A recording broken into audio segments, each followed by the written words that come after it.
Existe com base em variáveis de distância. Para responder, sabia que me sugeriu o teu título? Você vai questionar o Cid. Não. Está certo. Olha, eu gostei. Não, estou questionando. Estou questionando o cálculo também.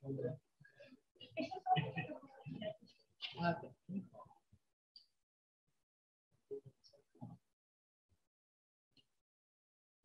Quem sou eu para questionar? Não, estamos conversando. O título, nem sempre você consegue entender o que está no artigo. Né? Você não pode ler entender o artigo pelo título.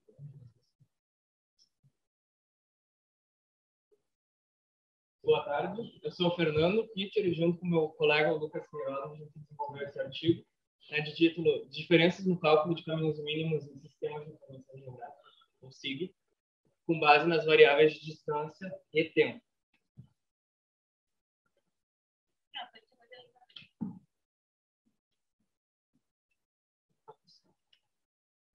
Ah, sabe por quê? Eu acho que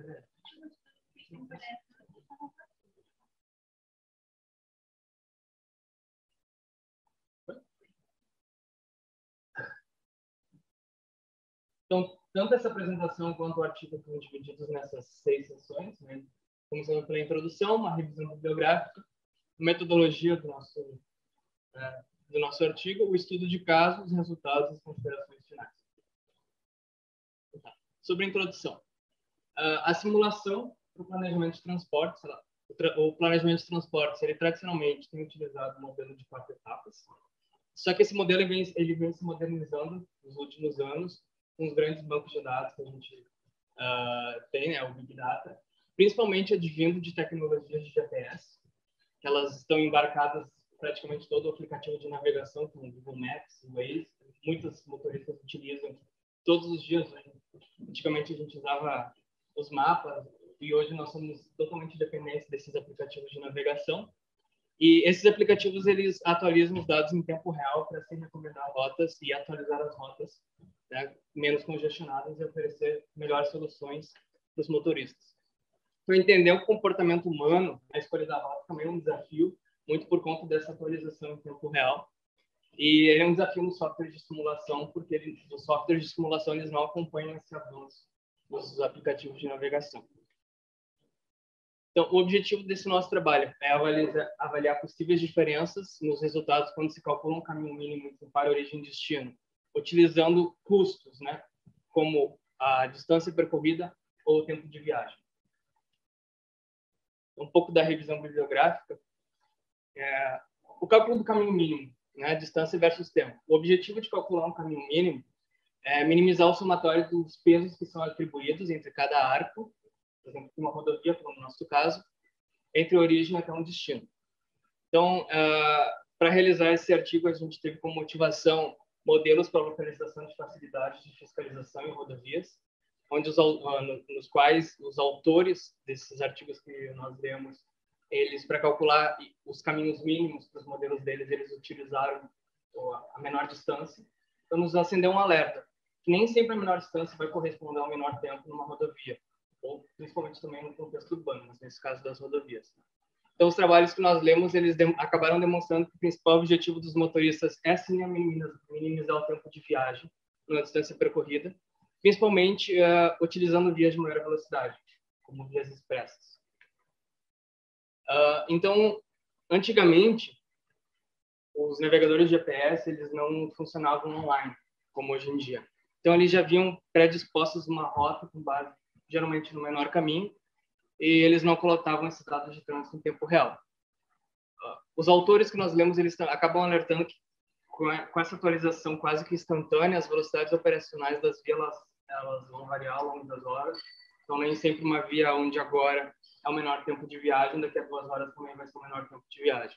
Então, isso é mais um impedimento, mais um empecilho para a gente tentar estimar de forma correta um caminho que uma pessoa vai escolher entre uma origem e um destino. E os softwares de SIG, eles podem também não incluir fatores comportamentais intrínsecos do próprio ser humano. pessoa pode escolher uma rota de uma cidade a outra com base ou numa vista mais cênica, né, que não é distância nem tempo, ou inclusive com base na nossa motivação, evadir de um pedágio, possível pedágio. A metodologia que nós utilizamos foi com o software Transcad.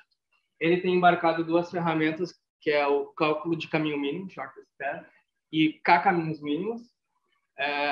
Ele calcula esses caminhos mínimos entre origens e destinos com os dados que foram colocados para dentro dele, né, os pesos, utilizando o algoritmo de Dijkstra.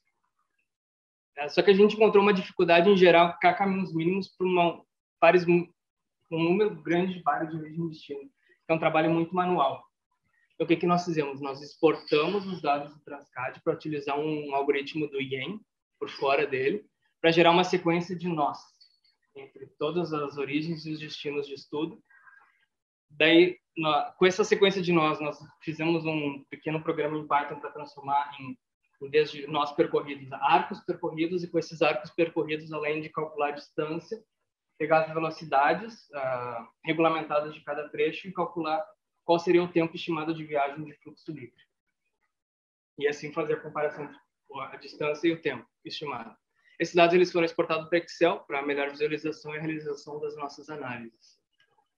Aqui é o nosso estudo de caso. Foi no estado do Rio Grande do Sul, um estado que tem uma extensão da malha viária de um pouco mais de 17 mil quilômetros, sendo 2/3 de administração estadual e 1/3 federal. 80% das rodovias elas são pavimentadas, dessas, só 6,4% são duplicadas. Por que eu chamo a atenção disso? Porque as rodovias duplicadas, elas geralmente permitem velocidades máximas maiores, que podem influenciar no cálculo do tempo, no final. Aqui é um mapa do estado. A gente utilizou 60 maiores municípios para fazer os pares origem e destino. Foram 3.540 pares origem e destino analisados.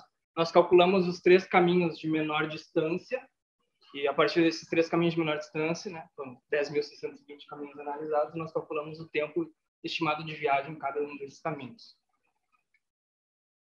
Os resultados. Aqui um panorama geral. C1, C2 e C3, né, dos 3.540 pares de origem e destino, C1 é o caminho de menor distância, C2 o segundo de menor distância e C3 o terceiro de menor distância. Em azul são as vezes que aquele caminho correspondeu ao menor tempo de viagem estimado. Ou seja, 63% dos caminhos de menor distância corresponderam à estimativa de menor tempo, dentre os 3 analisados naquele par. A gente percebe que esses outros caminhos que não corresponderam com a menor distância pode ser muito relativo à utilização de rodovias não pavimentadas, que não foram restringidas nesse estudo, ou também rodovias duplicadas, como comentei um pouco antes, que elas podem aumentar um pouquinho o caminho, mas elas permitem o desenvolvimento de maiores velocidades. E para ilustrar isso, eu trouxe alguns mapas. O primeiro aqui é os caminhos mínimos gerados no próprio Transcad entre as cidades de Uruguaiana e Santiago. Aqui as menores distâncias e os menores tempos calculados. Em azul é o menor, em vermelho o segundo menor e em preto o terceiro menor. A gente vê que o menor caminho aqui ele não correspondeu a nenhuma das 3 dos menores tempos, porque esse trecho é não pavimentado. Já que quando a gente viu o trecho de menor tempo calculado, ele apareceu como o terceiro de maior distância dos 3. E nós vimos que o Google Maps nos recomendava, no meio de uma tarde de uma terça-feira. Ele acabou recomendando o segundo caminho, que tanto foi de menor tempo quanto de menor distância. Para a gente ver como os aplicativos de navegação se diferenciam um pouco do que um software de SIG offline traz. Mais algumas comparações. Origem de Porto Alegre e destino Caxias do Sul, Santo Antônio da Patrulha e Torres, a gente vê que em azul são os caminhos de menor distância, em vermelho de menor tempo e o preto, o trecho compartilhado. Em todos os 3 casos, elas foram diferenciadas porque os caminhos de menor tempo percorreram rodovias com maiores velocidades máximas permitidas. É que eu chamo de destaque a BR-290 e a BR-101 que são duplicadas. E aqui um caso um pouco semelhante, porém diferente, partindo de Canela, indo em direção a Santa Cruz do Sul, Passo Fundo e Vacaria, onde os 3 caminhos de menor distância foram percorridos em trechos não pavimentados. Eu chamo em destaque Canela e Vacaria, que por aqui deu um acréscimo de 17 quilômetros apenas, né? O de menor tempo, e reduziu o tempo de viagem em 1h20 em relação ao menor distância. Porque esse trecho tem um grande pedaço não pavimentado.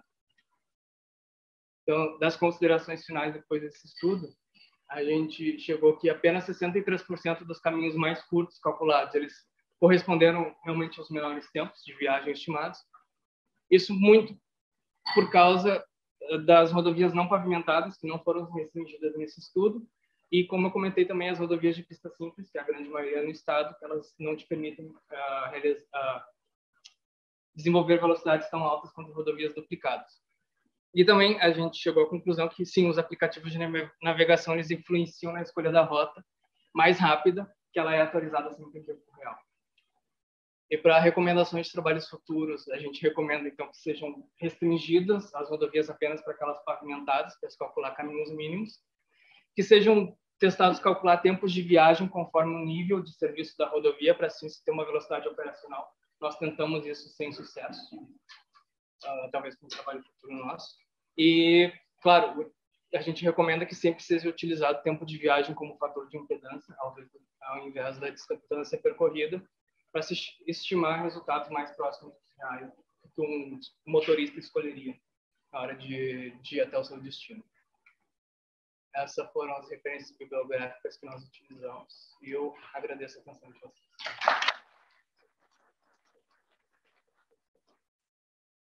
Obrigado. De alguma forma, você questionou esses suicídios da vida, né? Então, a ideia dele ser um software estático, ele bate de frente com o Waze, né?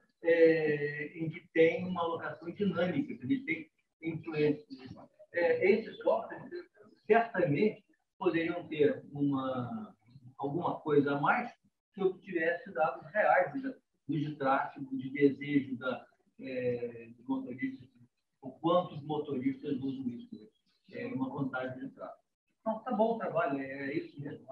Por isso nós tentamos colocar a velocidade operacional, não deu certo o cálculo, mas seria algo interessante, poderia se variar. O que o pessoal diz que a escolha é pelo menor custo, né? Pelo custo,